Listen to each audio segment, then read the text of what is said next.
Hello everyone, and welcome back to Philosophy 1050, an introduction to philosophy. This is Lecture 10.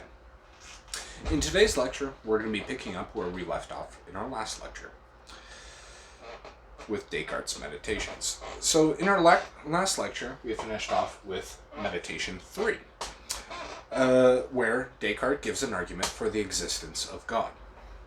Having established not only that he himself exists, but that God exists, too, Descartes in Meditations 4 and 5 goes on to rebuild the house of knowledge from these basic foundations.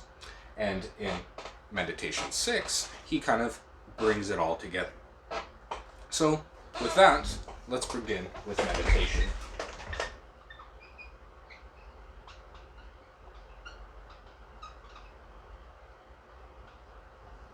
4. So, Descartes begins by saying that I know that there is a God, and with this, I have a path forward to other knowledge. I know that it is impossible for God to deceive me, because trickery is an imperfection. And God gave me a faculty of judgment, which he wouldn't make faulty if I used it properly. But this would seem to imply that I can never go wrong. If the opposite of a supreme being is nothingness, then I must be somewhere in the middle between nothingness and a supreme being. So, to the degree that I'm not like God, to the degree that I'm not perfect, I'm going to make mistakes, says Descartes. My faculty of judgment, therefore, isn't infinite like God's is. It has a limited area where my intellect can actually grasp. So it's not that my understanding is faulty. The things that I understand well, but I don't understand everything. My range isn't infinite in the same way that God's is. Now, did God give humans imperfect judgment by choice? Because he definitely could have given humans perfect judgment, says God. Says Descartes. So it must be the case that it's better for humans to have imperfect judgment. Now, in paragraph 6, he says, ultimately, it's all right not to understand God's decisions. In this, Descartes departs from the traditional Aristotelian physics by stating that the customary search for final causes in physics is useless. So remember the final cause concept we had from Aristotle, the idea of the purpose of something? Here Descartes is saying that it's kind of pointless in some cases to be searching for final causes, especially if that final cause is some sort of intention by God. And this is especially the case in very abstract matters of physics, and especially for questions like, why did God give us imperfect judgment, or let's say finite judgment? Now, Descartes continues by saying that things can only really be understood within the universal scheme of things. So human mistakes might have their place in the world, just as everything else does. So, with that said, Descartes moves on to define two types of errors: errors of knowledge and errors of judgment. These sorts of errors reveal that Descartes' faculties of knowledge and judgment aren't quite perfect. But, he says, my ability to make free decisions is perfect. So whereas my faculty of understanding, as we've established, has a limit, there are certain things I can't know, my faculty of freedom is infinite, or in other words, it's perfect. There's no more you can add to it. Freedom essentially is not made greater or lesser by the presence of knowledge, wisdom, or power. You either are free or you are not. So in that sense, there is this property of freedom that Descartes and all people, if we extrapolate, possess, which can't really be improved.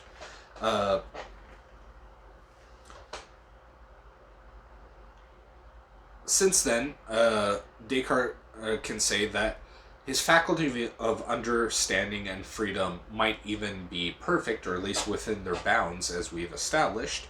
But it might be the case that the will oversteps those bounds. It oversteps the limits of the understanding. While he might not understand everything, what he does understand, he understands perfectly. So errors happen when he wants to know, or acts like he wants to know, something which is beyond his ability to understand. And I quote, "The will wishes to know what is beyond the intellect." And so this is what is known as an error theory. It's an explanation for why things go wrong, assuming that we have this other explanation for how things work when they go right.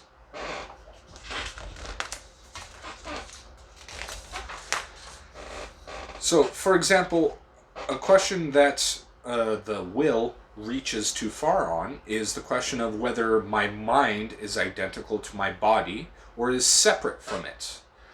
This might be an instance of the will overreaching the intellect.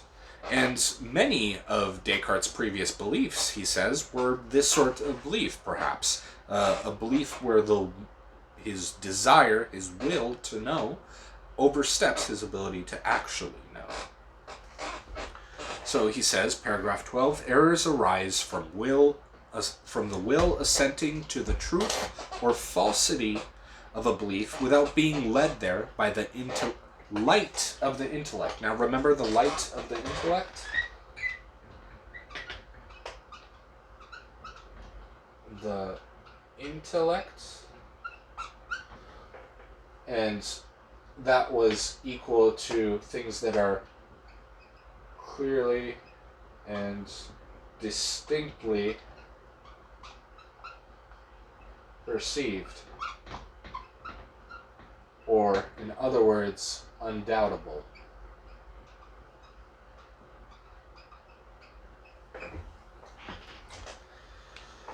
So again, to recap, errors, mistakes in your beliefs occur, according to Descartes, when the will reaches beyond. So here's your will, and it reaches beyond the boundary of the light of your intellect.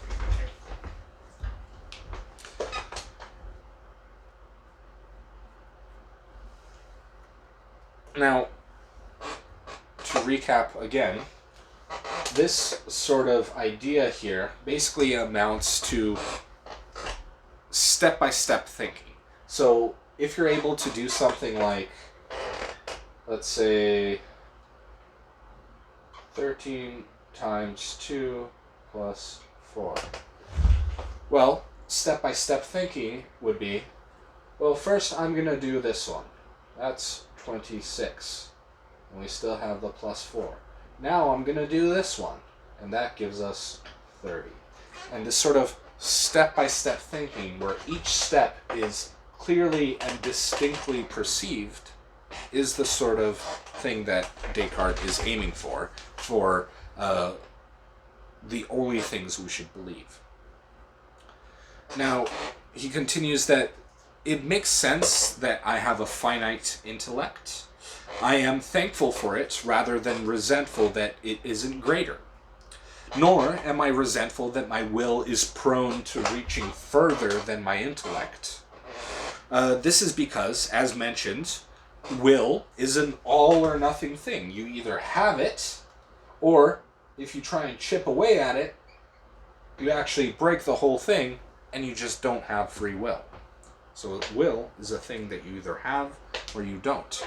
And so Descartes is happy that he has a perfectly free will, because even though it reaches out and makes mistakes, it still nevertheless means that he is free. And he also continues to say, I shouldn't complain to God that he lets me make mistakes. The presence of this fallibility makes people more perfect, actually, because they can improve. I should be happy with my place in the universe. even if it isn't front and center in the most, perfect Olympics. We don't have to be the most perfect thing in the universe, says Descartes. He's fine with just being what a human is. Now he says, even if I'm not perfect, I can avoid errors by withholding judgment on anything that is not clear and distinct. So anything that doesn't pass this test, I should never believe.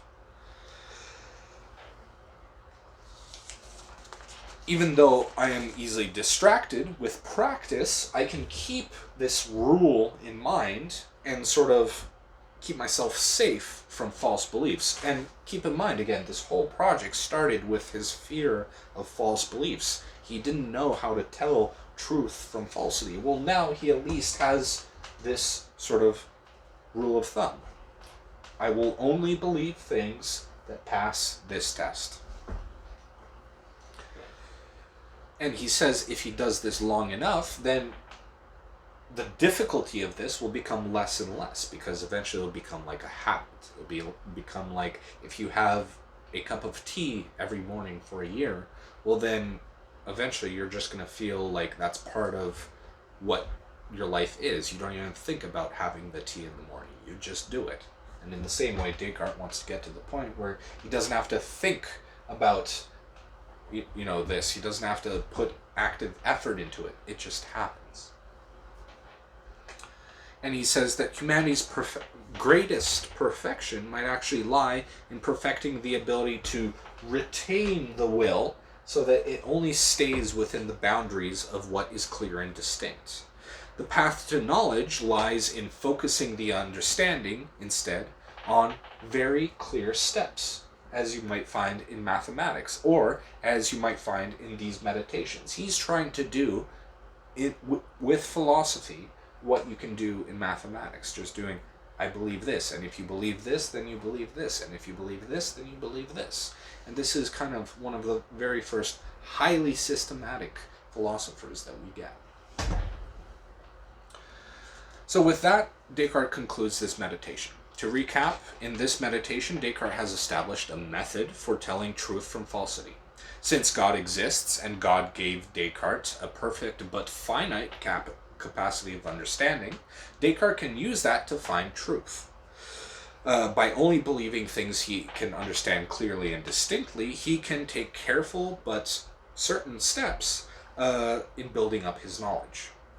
So, in the next meditation,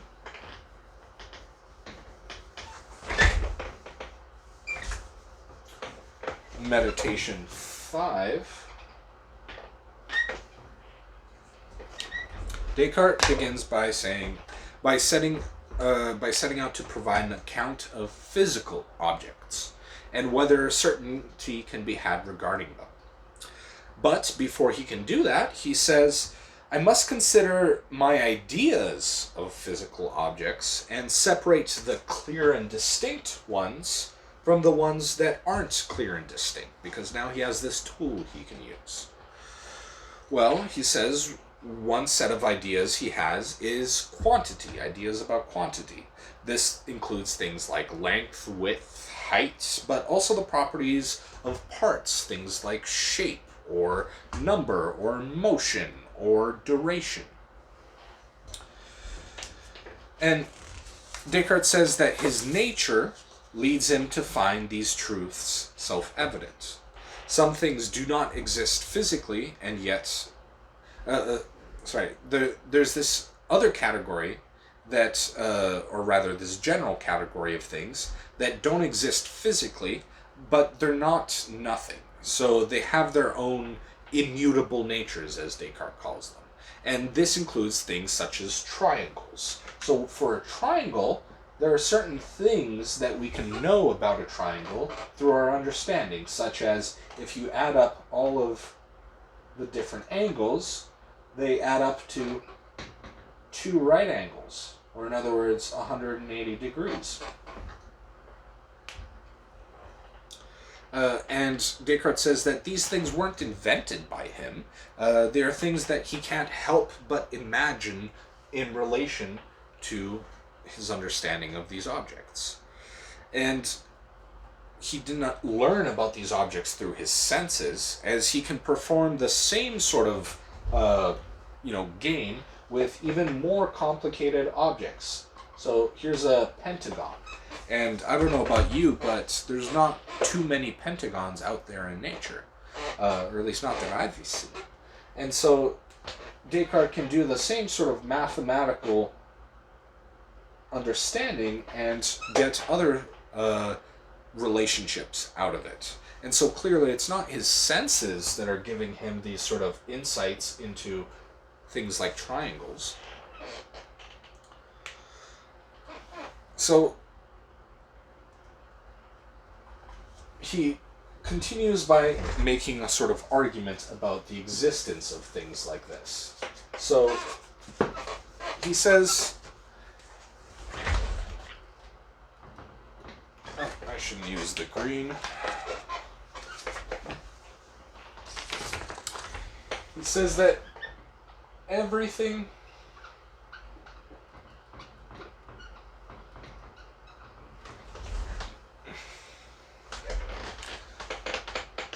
that I am clearly aware of is true. Everything that is true exists. I am aware of triangles, therefore triangles exist, or in other words, are something.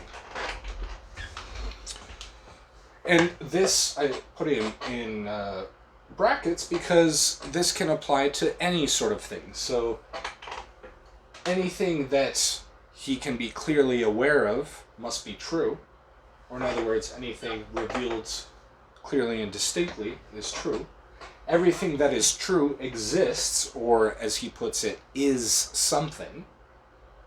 And now you have a test. If you can be aware of, or at least clearly and distinctly aware of, something, then that something exists. Indeed, most of the physical world's certainty seems to come from mathematical things like this. Whenever we're very certain about things in the world, it's usually about something like numbers. Like, I have 2 objects here. I don't know what they are, maybe, but at least I know there's 2 of them. So Descartes goes on. I'm clearly aware of God's properties. So, now we take this out, and we put in God's properties. Now, properties doesn't mean the things that God owns. Properties is like things that are true about God. His, so, being infinite, being all-knowing, these sorts of properties, the ones that he mentioned in Meditation 3. Now, one of these properties is that God exists. Thus, I know that God exists with the same certainty that I know mathematics. So, because he is aware of God's properties, then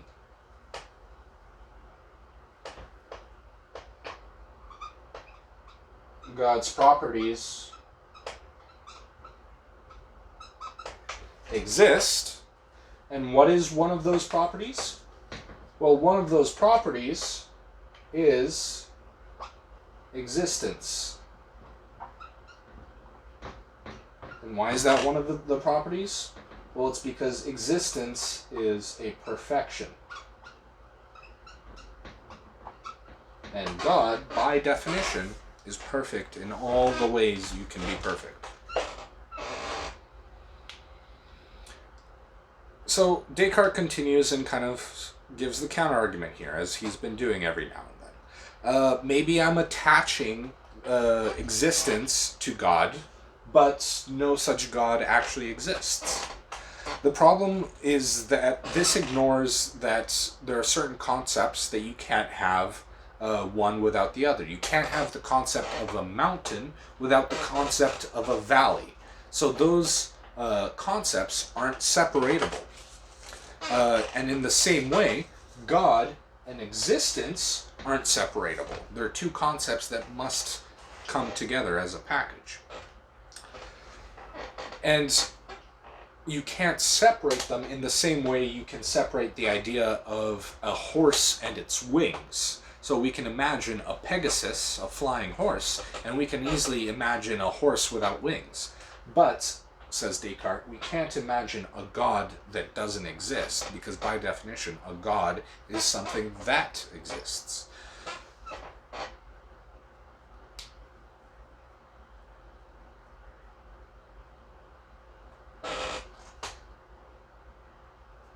Now, I should say that later on in the philosophical literature, some philosophers criticize this on the grounds that existence can't be a property.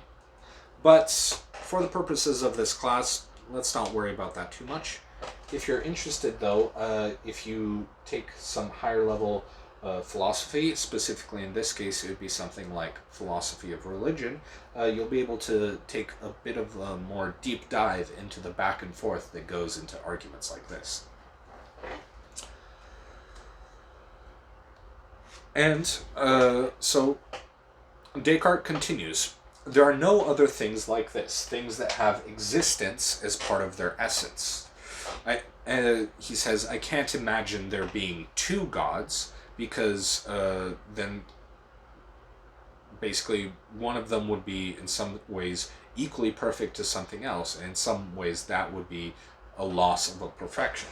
Nor can he imagine a God that hasn't always existed, as God implies all of his properties. So it's not as though God came into being, because God, by definition, has always been. Now, he continues that just because not everyone sees this as clearly and distinctly as he does, doesn't mean that it's not the case. Because just like with triangles, when we have, and if we remember Pythagoras, we got a squared plus b squared equals c squared. So that is a mathematical relationship that you can know about a triangle, but it's not necessarily something that you can know clearly and distinctly about a triangle just, the first time you learn it. Toddlers, when they see a triangle, the first thing they say isn't a squared plus b squared equals c squared. But if you know math and you're able to follow the steps that led to this, then you're able to see it clearly and distinctly, as if there's no other option but this to be true.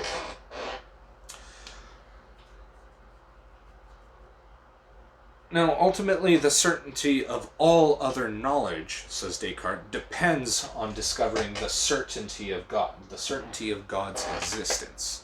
If we think back to the evil demon problem from Meditation 1, we can see why. So the certainty, like others, can fade if one doesn't actively consider the proof. So if you don't actively know why a squared plus b squared equals c squared, and you kind of forget, then at some point you might start doubting it. You might be like, oh, well, does it actually equal that? Let me add these up and check it, because suddenly I'm doubting this thing that before I knew.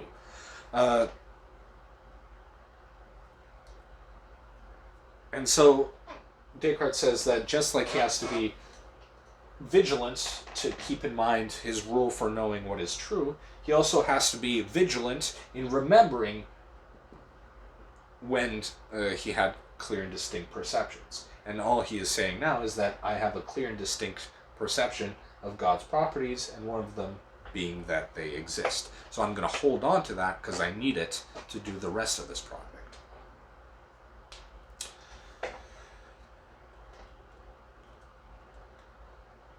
So, knowing that God exists, and that God is not a deceiver by definition, because otherwise he'd be imperfect, I can conclude that everything I clearly and distinctly perceive is true.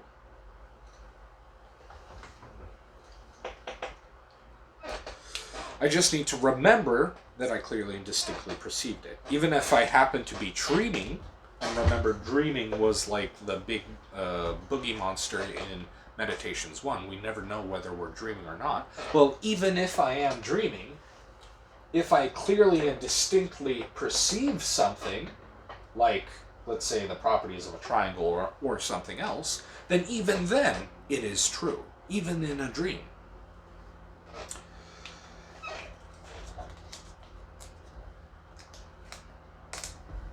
And so, thus, knowing that God exists, and this is basically the main drive of this meditation, I can have a path to knowledge about countless other things. So really in Meditation 5 here, Descartes is really trying to re-emphasize that he has good reason to believe that not only is there a God, but God isn't the trickster sort of God that would make our understanding faulty or our senses faulty. And so he needs that going into Meditation 6, where he puts a nice ribbon on everything.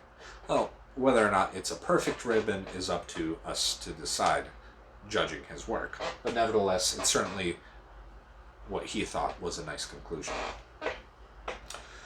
So, with that, Descartes concludes his short fifth meditation. And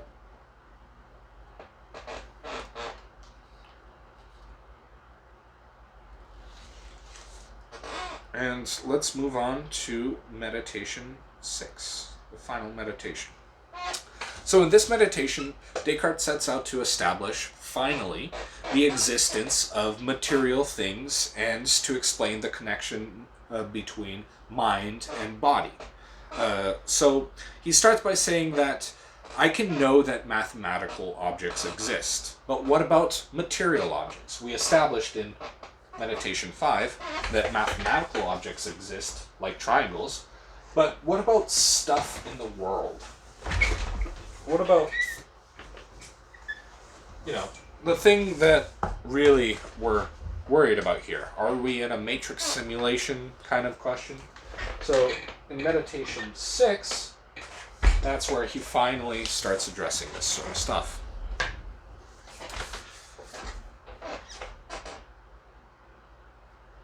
So he starts by saying,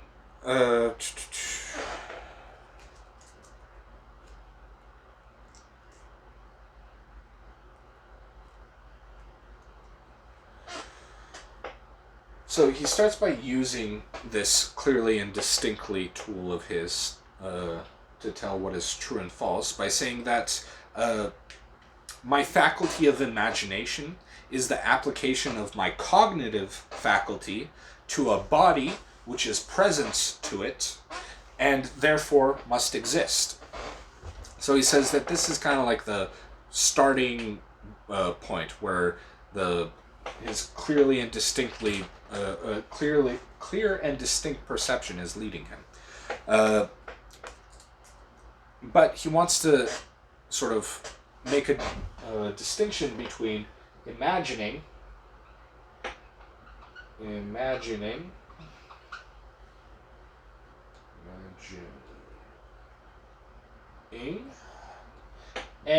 understanding.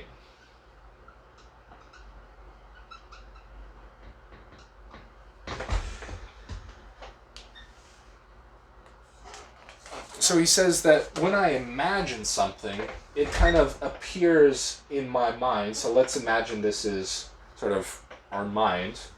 When I imagine something, it appears as an image in my mind. That's what imagining is. And not only that, but I can also understand the same sort of thing. So not only can I imagine a triangle, but I can also understand a triangle. But, he says, I cannot do this with something called a chiliagon. Now, I'm not going to be able to draw a chiliagon because it's a 1,000-sided shape, and so it would basically kind of look like a circle almost. But the idea is that when you're imagining this, you aren't actually getting any real distinct shape. You're kind of actually getting something very similar to this, just like a rough, fuzzy shape. So you can't imagine it like you can with the triangle. But using mathematics, you can still understand it. You can still say certain things about the chiliagon, like the amount of sides it has, or the amount of angles it has, or what its interior angles add up to, and so on and so forth. And the proof of this is that if you were to, instead of imagine a chiliagon, you were to imagine a myriagon, which is a less than 1,000-sided shape, well, you would probably just imagine the same thing. So clearly, imagination and understanding have this different sort of function when we're considering things in the world. And he further concludes that imagining requires some kind of greater effort, because whereas you're still able to understand a chiliagon, imagining a chiliagon would require this crazy amount of focus to actually imagine all of the sides, and therefore imagining requires effort.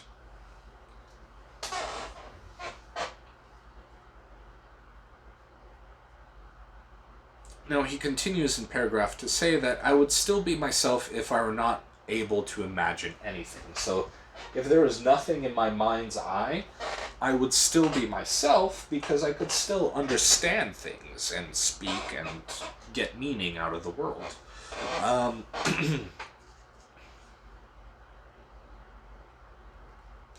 So therefore, because I can still be me without my imagination, then the imagination must be due to a body. Now, Descartes uses the word body, but he uses it in more than the sense that we use it today. So he doesn't just mean literally his body, but in other cases he uses words like bodies. And something like this can be a body. It's something out there in the world, something that you can encounter, something physical. So sometimes he says body to refer to the body, other times he uses the word body to refer to bodies out there in the world. That's a relatively important thing to keep in mind so you don't get too confused while you're reading him. So he says, because I can be myself without my imagination, then my imagination must depend on bodies, some sort of physical thing. The understanding turns inwards to its own ideas, whereas the imagination turns outwards towards bodies or your body. But at this point, says Descartes, this isn't really very convincing. That's not much of an argument. It's merely conjecture. So let us turn to the senses then. And in paragraph 5, he kind of outlines what he's about to do. And this is pretty good philosophical practice. Saying what you're about to say before you say it, kind of summarizing it. So he says that, first, I'm going to go back over what I believed based on the senses. Then I'm going to go over my reasons for why I believe those things. Then I'm going to lay out reasons for doubting those reasons why I believe those things based on my senses. And then lastly, I should consider what I should believe now. So, in other words, I'm going to evaluate how I thought about physical objects in the world, and I'm going to see whether or not that evaluation is a good one, especially using my new fancy tools of telling truth from falsity. So, Descartes begins by listing some things that he believed based on the senses. He says, I perceive that I have a body, that there are many other bodies, objects out there in the world which are favorable or unfavorable to me. Pleasure and pain tells me which ones are favorable and which ones are unfavorable. I have appetites and emotions that arise without me willing them. I have feelings drawn from touch, seeing, tasting, hearing, and so on. And from these senses, I imagine the existence of things like the sky, the sea, and other bodies. So Descartes goes on to explain why he thought these things existed in the first place. And specifically that they existed outside of himself. Well, he thought this because, first of all, they didn't follow his own will. Things in the world seem to do things we don't want them to. They seem to be more vivid than some of his pure ideas, like his idea of a chiligon, or at least his imagination of a chiligon. And so, the next reason he gives is all he had was these ideas, so it was natural to assume that there was something behind them that reliably matched up to them. Another reason is that he had the ability to sense things in the world, to make observations, before he had the ability to reason. Another reason he thought there's a real world out there is that he can't be separated from his body in the same way that he can be separated from other things. So it seems as though there's this special sort of chain that we're tied to that we call a body. And so there seems to be some sort of important connection there. And lastly, he believed that there is nothing in the intellect which wasn't previously in the senses. And now this is interesting because this is actually the tagline of what would later become the empiricists. That's kind of their motto. There's nothing that we know or that is in our minds that we haven't gotten through observation. Well, Descartes disagrees. As I mentioned in our last lecture, he's more of a rationalist. He thinks there are things that we can learn that weren't gained just through our senses. And he says that ultimately he was taught to make these judgments by nature. Or, in other words, he believed before that he believed these things before he actually had arguments for why he should believe these things. Now, in paragraph 7, he says, I later had experiences that undermined these beliefs and my reasons for believing them. And he gives a few examples. So one example is optical illusions. So if an optical illusion can trick us into thinking that something is bigger or smaller or, bent or not bent, then clearly our senses aren't very reliable. And in other cases, we have things like phantom limb pain. So phantom limb pain is something like when an amputee gets, let's say, their arm cut off. It's, I'm not going to say common, but it has happened relatively often, where they still feel as though they can feel their hand. And in some cases, if it was a traumatic injury, they'll actually feel as though they feel the pain that, their exploded hand or whatever would have felt. And that's called phantom limb pain, and it was a thing even in Descartes' time, a noted phenomenon. And so he says this is another sort of reason why I kind of doubted why I can know things about things outside of myself. Here's these unreliable sort of indicators that I have. And he continues, all experiences could be dreams, the consideration he brought up in Meditation 1. And so dreams don't require real things, so if all things could be dreams, then all things might not be real. And he goes on, another reason why he doubted his ability to know that there are things outside of himself is that he did not yet know what he calls the author of his being, or in other words, God. Here Descartes is saying that he had not yet proven the existence of God to himself, and for this reason he had no reason to expect that he was built to detect truth, because if he was built by something other than God, like random chance, then there's no reason to expect random chance to make you good at detecting truth and falsity. Another reason he had for doubt was, since impulses have led me astray before, then I shouldn't trust things that what I was taught by nature. Again, not through the light of the intellect or through the light of nature, but through nature, or in other words, through impulses, through just being what we are, through our thirst and through our hunger and through our desires. And lastly, he says another reason for doubt is just because my senses did not follow my will doesn't by itself necessitate that it wasn't me doing it. So just because things outside of me were moving and I didn't or at least I didn't think I made the move. Maybe it was actually my unconscious, or as he calls it, some sort of hidden faculty in my mind that is causing those things to happen. So that's possible too. So that's another reason why he doubted all these things. But, paragraph 8, now, knowing God, he says, I don't think all of the sense data should be discarded. Descartes, at this point, gives an argument for why he thinks his mind is separate from his body. And one thing I dislike about Meditation 6 is it does seem at some points like he jumps around in topic a little bit, but all these topics do build on each other for his overall point.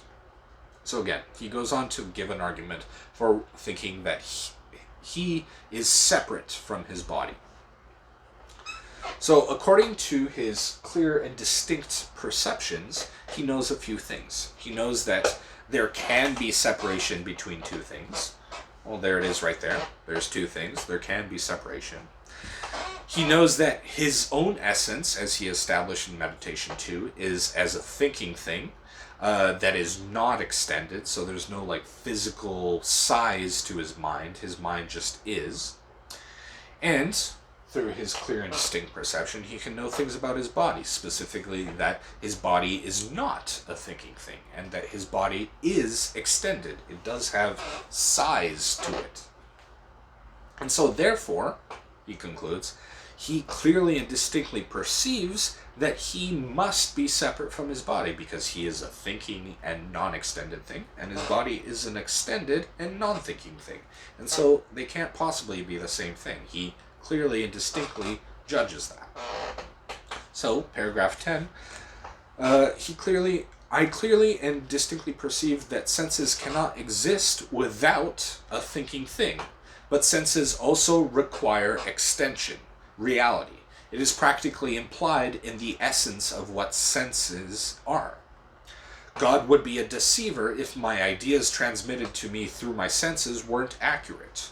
He would also be a deceiver if I were prone to believe that there actually exist things outside of me when actually there are no such things.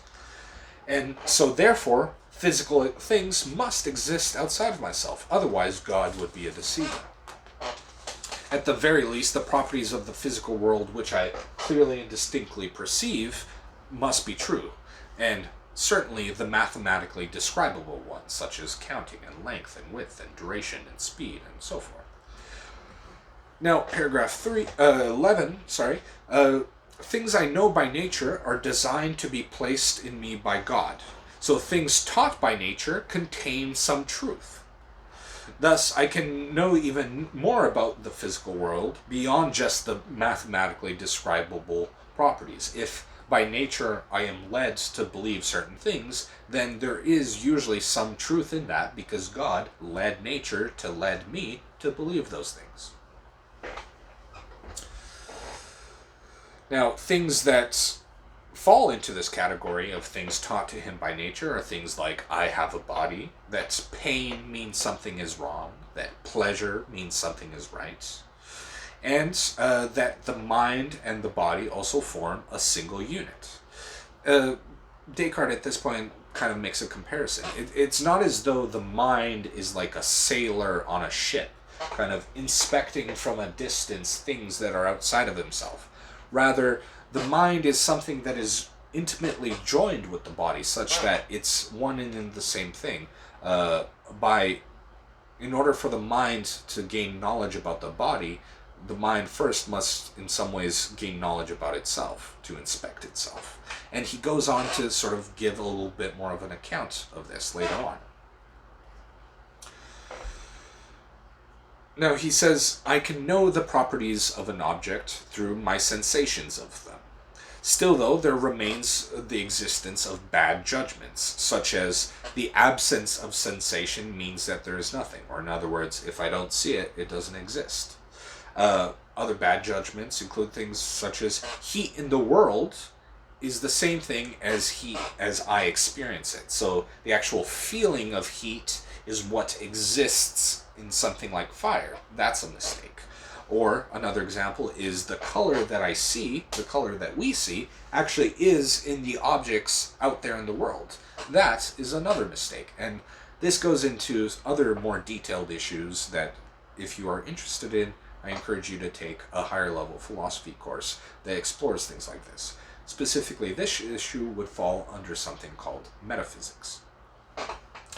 And lastly, another sort of mistake that we often make is falling to optical illusions. There's no getting rid of that.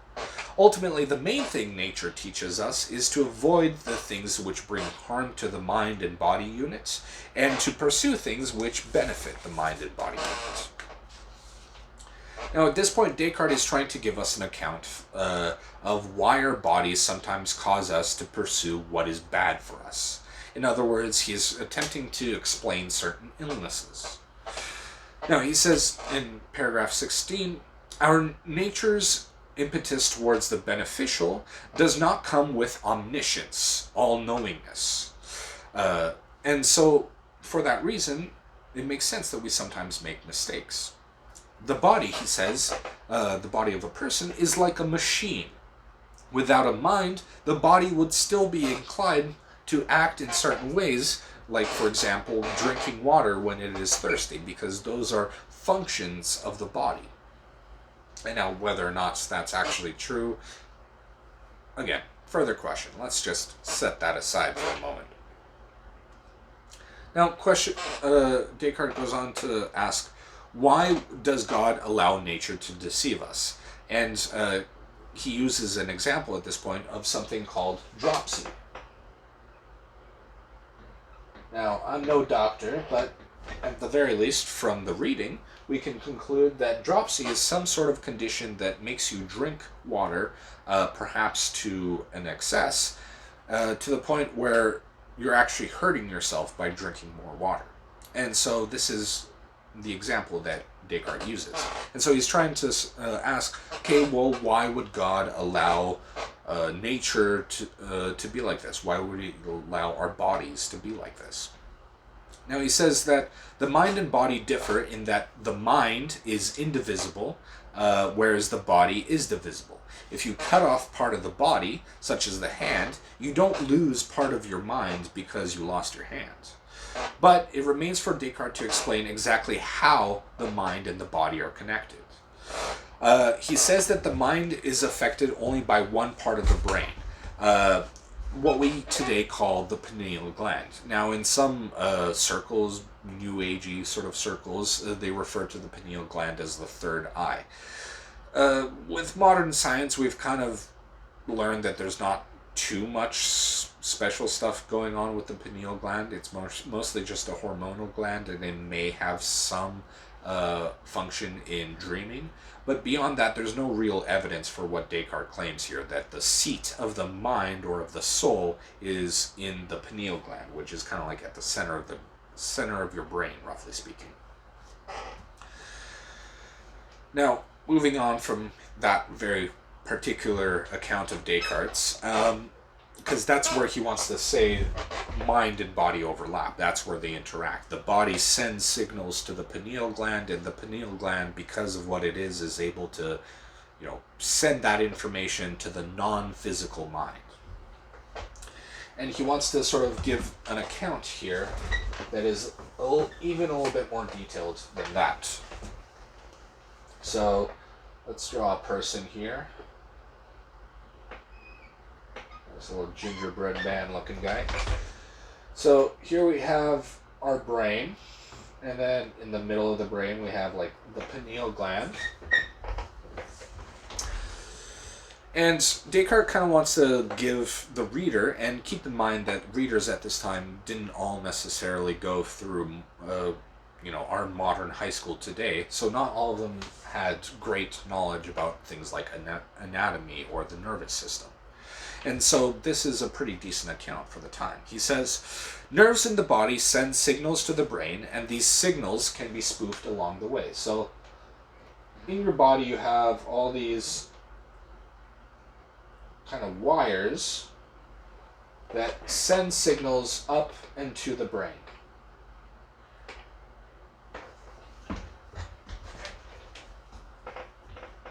But they can be spoofed along the way. So, for example, if I was, instead of knocking your foot, which would normally cause pain and send the signal, instead of doing that, I can go up to, like, let's say up here and create the same signal along your nerve and send it up to your brain.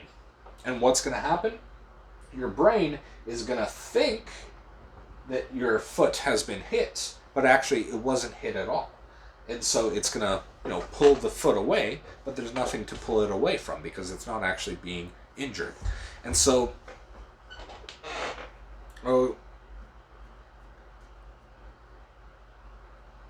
for the most part, Descartes wants to say the signals that are sent to the brain along these pathways are signals that are good for the body.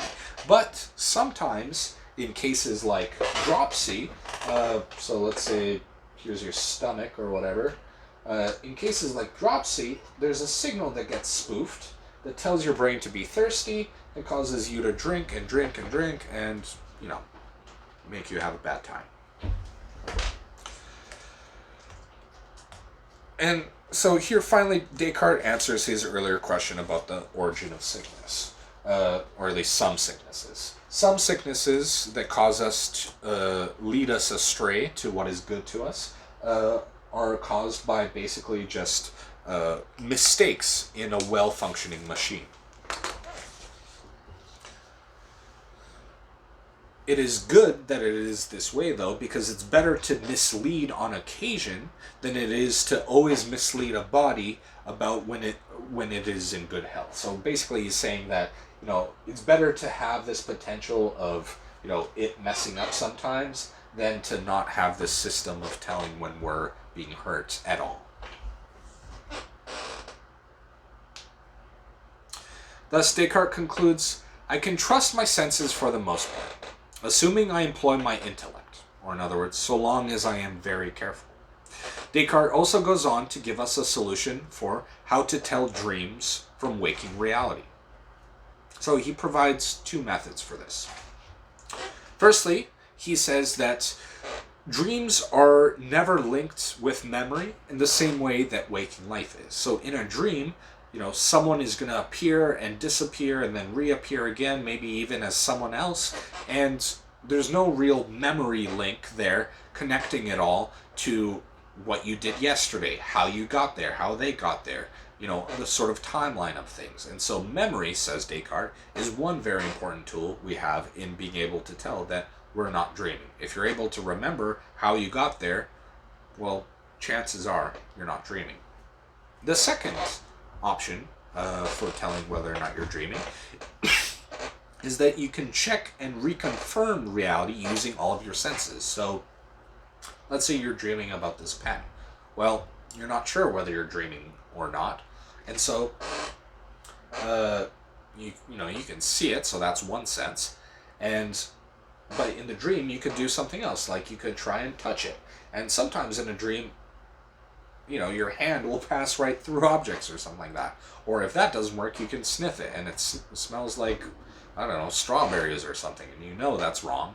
And so in reality, when you do these things, you're able to confirm, okay, well, I touched it, I sniffed it, smells right, looks right, whereas in a dream, things go wrong. And so this is another tool you can use to solve that big problem that Descartes set up in the first meditation, that I don't know whether I am actually here in front of the fire. Well, now I can know. How did I get here in front of the fire? Is the fire hot? Does the fire smell? Can I test the fire with all of my senses? Well, if I can, then chances are I'm actually in front of the fire. And lastly, since God is not a deceiver, when these conditions are satisfied, it would make sense that they can reliably tell us whether or not we're dreaming. So God's own status as a good being comes into this again. But even so, if we're not careful, and again, Descartes wants to re-emphasize that we always have to be careful and keep our eye on the prize, because if we're not, we can still make mistakes. So with that, that concludes Descartes' meditations.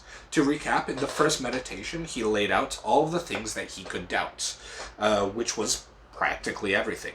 Following that, he was able to establish in Meditation 2 that he himself exists. Given that he exists, he was able to infer what else must exist based on what he can know about himself. Since he knows that he has an idea of perfection, then that idea must have come from somewhere. And where did it come from? Or it came from God. And since God exists, he is able to know Descartes is able to know many things, especially those things which present themselves clearly and distinctly to himself. And in a way that is like the mathematical steps taken in a solution. Now, not only that, however, because God is perfect and deception is an imperfection, Descartes is able to conclude that his senses are fully reliable. If his senses, and indeed his reason, were not reliable, then God would be a deceiver. And that's just impossible, says Descartes. Well, with that concludes our lectures on Descartes' Meditations. Join me next time where we're going to be covering the empiricist philosopher David Hume. See you there.